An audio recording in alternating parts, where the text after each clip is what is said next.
Saya ingin mengingatkan bahwa sakit itu sebetulnya membawa berkah.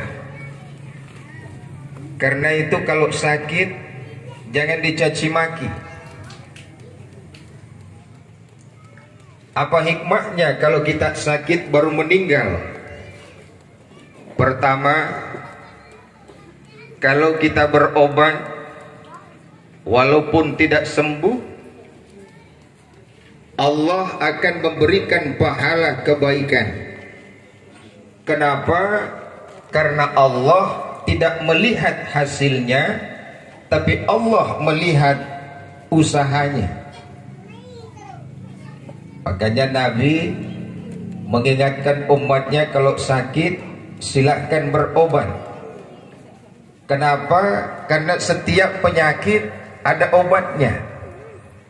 Hanya ada satu menurut Rasulullah penyakit yang tidak ada obatnya. Penyakit apa itu, Ibu? Ada yang tahu, Ibu? Penyakit apa yang tidak ada obatnya? Penyakit hati insya Allah masih ada. Satu-satunya penyakit yang tidak ada obatnya penyakit tua. Makanya bapak-bapak kalau ada yang mengatakan awet muda ki kuliah, jangan ki percaya. Nah boleh ki itu. Kemarin kita ada pertemuan, ada orang tua yang dipuji awet muda ki kuliah. Dia bilang ini anak muda Wantex. Di Wantex di bedeng sehingga kelihatan muda. Jadi jangan percaya kalau ada yang mengatakan awet muda. Tapi kalau dia mengatakan kembali muda ke kuliah, cocok itu. Kenapa? Karena usia seseorang semakin ke sana, itu perilakunya makin seperti anak-anak. Nah, setiap penyakit ada obatnya. Kalau sakit silahkan berobat, karena itu adalah usaha yang akan kita lakukan untuk memperoleh kebaikan dari Allah Subhanahu wa Ta'ala. Dan ketika kita berobat, jangan yakin obatnya yang menyembuhkan, bukan juga dokternya yang menyembuhkan, tapi obat itu hanya penyebab, dokter yang mengantar, lalu kemudian Allah yang menyembuhkan. Kalau dokter yang menyembuhkan, tidak ada dokter yang sakit. Mohon maaf, saya pernah bawa mertua saya selesai sholat asar, bawa ke dokter praktek. Begitu sampai di dokter praktek, mohon maaf, praktek ditutup, ada pengumuman. Apa isinya? Mohon maaf, praktek ditutup, dokter sakit. Ternyata dokter gak sakit, apalagi penceramah. Ketersinggungin nanti Pak Dokter. Ibu bapak hadirin yang dimuliakan oleh Allah Subhanahu wa Ta'ala.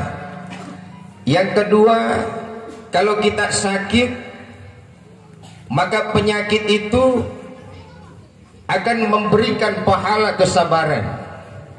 Makanya kalau sakit jangan terlalu banyak berkeluh kesah. Ada orang sakitnya tidak seberapa, tapi keluh kesahnya terlalu banyak. Baru influenza, nah kena influenza misalnya gak lama, padahal baru influenza. Kalau ingin mengeluh, saya sampaikan cukup 3 saja. Pertama, yang mendampingi kita keluarga. Yang kedua adalah perawat kita. Dan yang ketiga adalah dokter kita. Silahkan memberikan keluhannya, karena inilah orang-orang yang bisa bertanggung jawab untuk menyelesaikan persoalan kita. Selebihnya itu mohon maaf, jangan terlalu banyak berkeluh kesah. Karena ada tongi itu orang, kalau ada yang datang menengok, dia cerita penyakitnya mulai dari A sampai Z.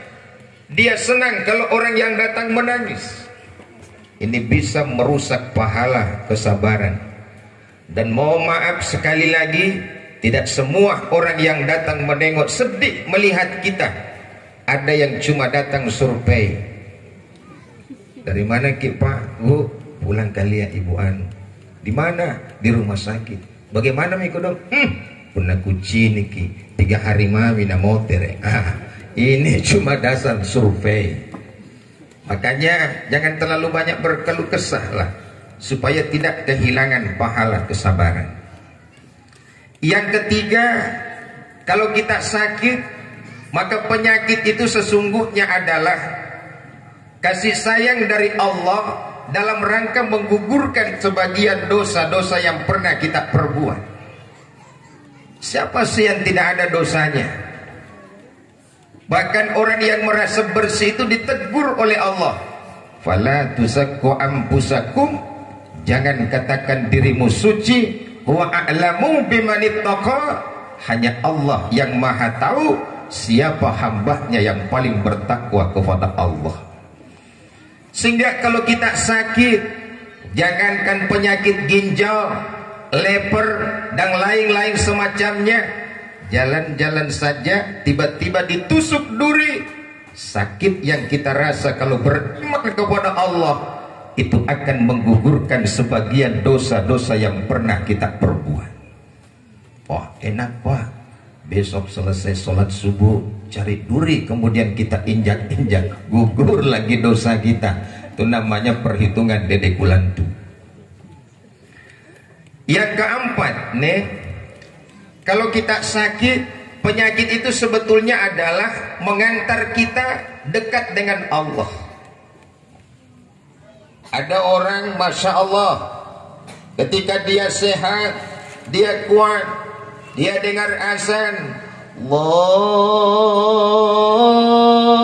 Akbar, Allahu Akbar. Sebentar Vi, nanti Vi, sinampe Vi, pura Vi, matu Vi, 1001 macam alasan. Kenapa? Sehat, kuat, tapi begitu kekuatannya dicabut oleh Allah, kesehatannya dicabut oleh Allah, mulai itu. Begitu dia dengar azan, hayya 'alas shalah, pemopor keren. Insya Allah kalau saya sehat, saya kuat, saya akan berjamaah. Inilah cara Allah dengan kasih sayangnya menurunkan penyakit kepada kita. Untuk apa? Kembali dekat dengan Allah Subhanahu wa ta'ala.